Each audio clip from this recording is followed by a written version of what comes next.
Humans tamed the elements, pushed back predators, fought off hunger and disease, all to survive, then to thrive, and to dominate.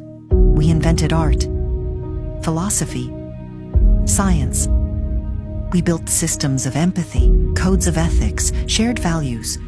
We expanded how we speak, trade, think, and dream. Then came religion, politics, commerce. But along the way, discrimination, torture, greed.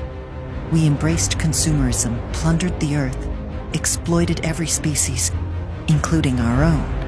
And yet, we climbed the highest mountains, dived into the deepest oceans, looked within our DNA, and reached beyond our planet. Humankind achieved the impossible, while also nearly destroying the very world that made it possible.